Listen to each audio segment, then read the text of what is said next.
Hi everybody, I'm just about to make a start on this table again. My apologies for taking so long to get back to you. Since we did the last little video, we've moved workshops, and in the grand scheme of things I thought that it might take us 1-2 months. We're 6 months down the line and still doing stuff on this workshop, so apologies, but here we are. We're going to start part 4. I've released off this tabletop from the frame that I'm just hanging on to. And just to recap, got flood damage, the top's curved, all the French polish is shattered on the outside faces of this, and so we've got to try and bring it back to life. So, taking the top off, no, I'll tell you what, let's try taking the bottom off the top, because it's upside down, like that. Put that just there. So, you can see that we've got all the blocks on there. Now that the base is off, you will see that there is a little bit of curvature in that. Now if I hold this up to there, there is about 3/8 of an inch or 9 millimeters of curvature in that top. Now it's quite unusual for it not to have split all the way down. Normally you will get a split somewhere, but it started just there, but it's not continued on through. There's a joint in the timber just there, and it's actually been veneered onto a mahogany base, a very cheap mahogany as well at that. However, the way that we've got to get rid of this is this curvature is to run grooves down here, probably about every 1.5 inches, about 3/4 of an inch down through the thickness of the tabletop. And then I'll show you when we're doing it, but we have to put timbers back in, but that's only after we've brought the table flat. So first and foremost though, I've got to take that veneer off of here, because that's rosewood onto the end grain of mahogany, so I've got to get that off. The only way to get all of that off so that you're not wasting saw cuts through it and then rebutting it is to take it off with a hot iron, and that's the next job. So it's a bit laborious, but I'll show you a little bit of how I do it. A bit tedious though. This is the veneer that I'm going to take off. The iron has got up to temperature. You are going to lose the French polish that's on the face of this, but it's tough. You know, that's what you have to do. So you move along it like that.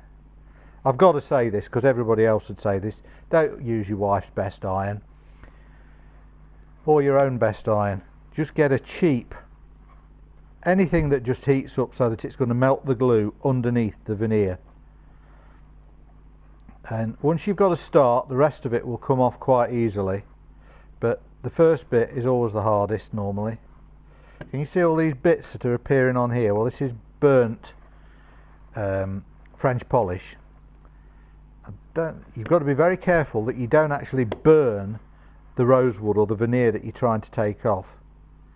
So that for a second, but once you've got a start, you get a knife behind it,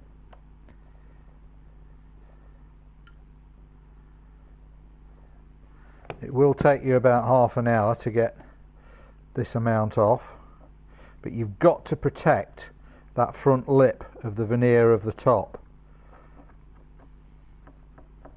See how it's coming away there, look. A lot of people would just lose this veneer, but in my opinion this is the integrity of the tabletop. Why put on new veneer when you can use this really good old thick veneer that's already been put on years ago? So you're keeping the integrity of the table there. See how it's all starting to peel off, look. As I said, it's tedious, but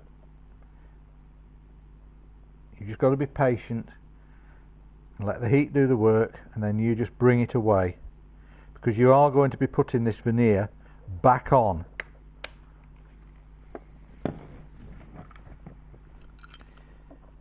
This will have been put on probably years ago with animal glue, and normally animal glue is quite good at getting destroyed by heat, so it doesn't re-glue itself to the table. or the veneer doesn't, I should say, by the heat going onto the animal glue.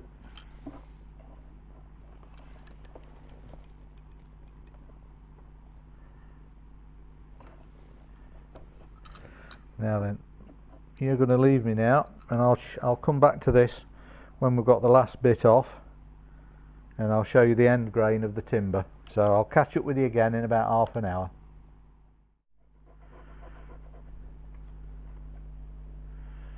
Well, I've finally got back to this. I keep getting dragged away to do my job rather than this for you.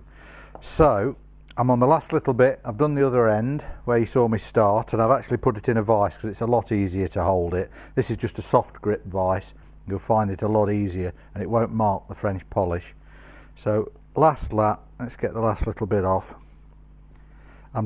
All of this veneer is in here that's come off the edge of here, and I'm going to try and rescue it. It's all very curly where it's been heated up, but that's normal, and I'll show you a little trick. Don't know whether it'll be while we do this project, but I'll show you a little trick about how you can straighten out the veneer, probably on another video, but this is just starting to come up.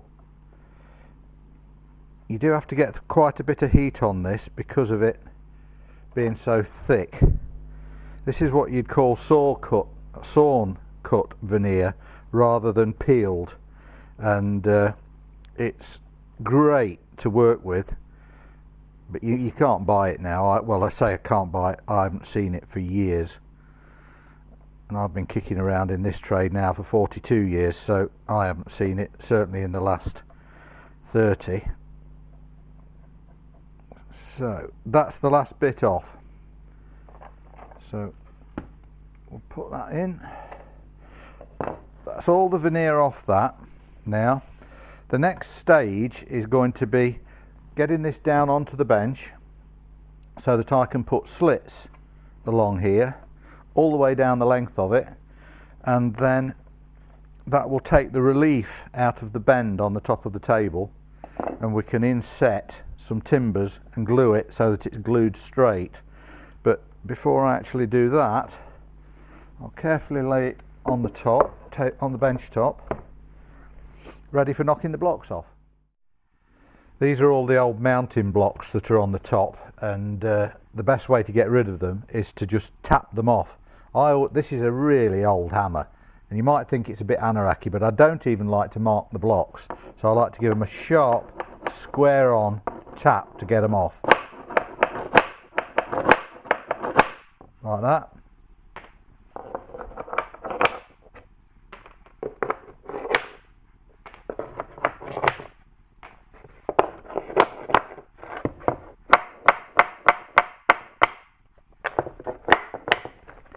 Now there's little bits of wood left on here, doesn't matter, just fetch them off like that. Now this really is a nasty piece of wood that they've veneered onto. It's got a really bad shake. It's what I'd call a felling shake. When the tree hits the deck, it puts a shock through it, and if the tree lands across a mound, it will hit the mound first and send a shock through the trunk, so it doesn't actually snap it, but it'll send a shake through it like a shear that doesn't actually send the trunk in half. But when you slab cut all of the timber, you then start getting it flick up, which you can see here if you could see it on a close-up.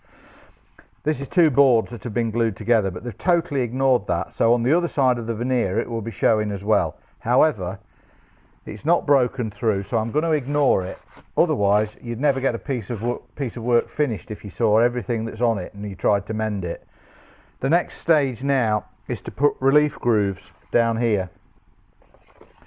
They don't have to be parallel with each other. It's all about just taking that curvature out of the top. Now, at some time in its life, it's been in a centrally heated house, and there's this nice crack all the way down here.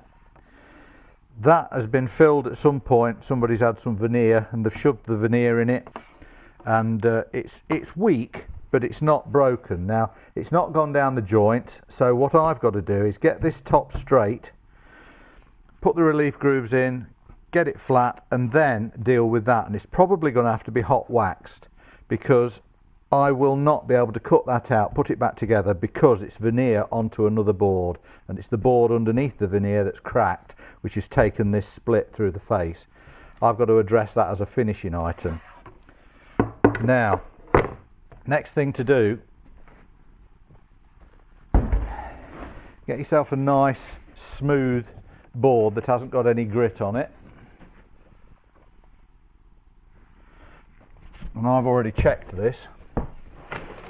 So you lay that down on there, and you lay your piece of work onto the top.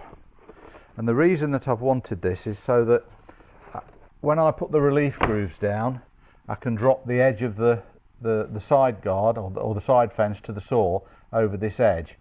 Normally I would take this down. I'm lucky because we've got the workshop here, and I can just take this straight down and put it onto the panel saw, and then do all of my relief grooves on there just by moving the fence over. I understand that a lot of people don't have that luxury, so I'm going to do it with a circular saw that as you would just use by hand on site. But what I will do is mark it out first, and I use one of these. They're ever so simple. You can just adjust it so that you can get as many points as you want on the surface of the wood. So lay that on there. I want it something like that. I'll mark it on with a pencil.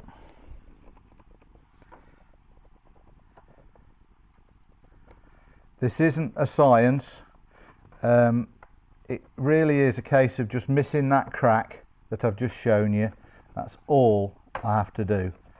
And then that and that should be about the same distance apart. So I'll take it up the other end.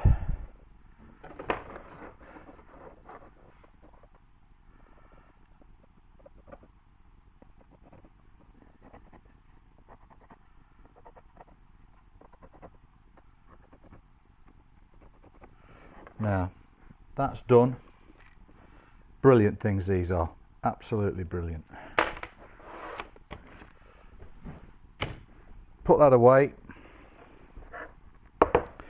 Now the next thing is one of these. I'll do an explanation of it. What this is, if I don't drop my mic, that adjusts, so you can clamp it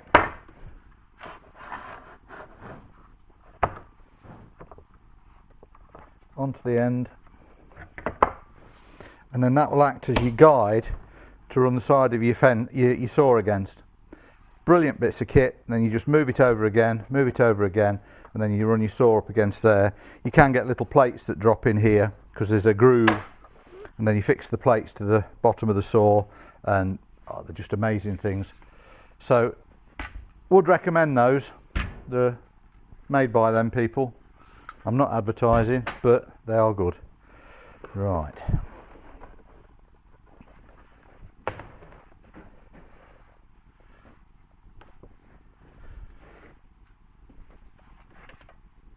This is the saw I'm going to use.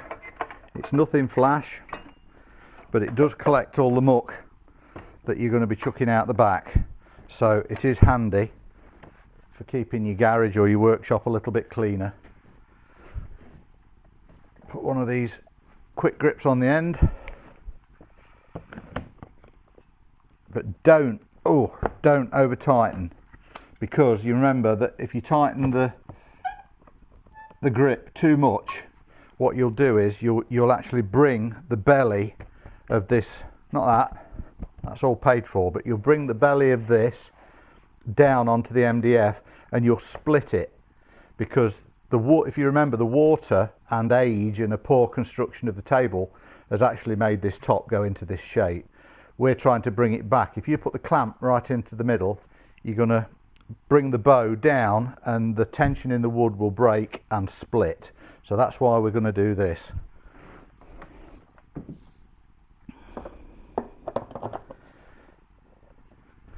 Bit of noise. Make sure that you've got the depth so that it doesn't drop through the wood.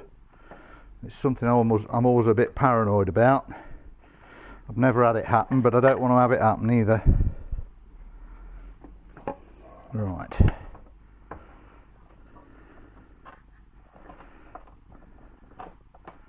Okay, I'm going to give it a go.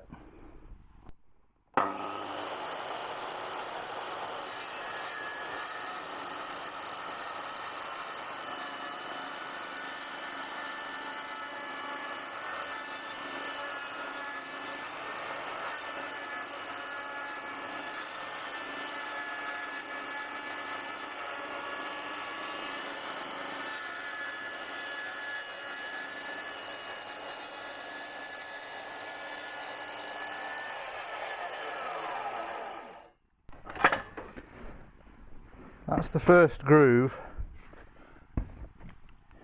in the top. You can see that down there. It's gone from one end all the way to the other, and they're going to be going about 2 or 2.5 inches all the way across, and then we'll go to the next stage where we allow a little bit of moisture in there with a brush and hot water, and then we put the inserts in and pull it down, and then it should go flat. Fingers crossed. When I've done all these grooves, I'll come back and see you again. Cheers for now.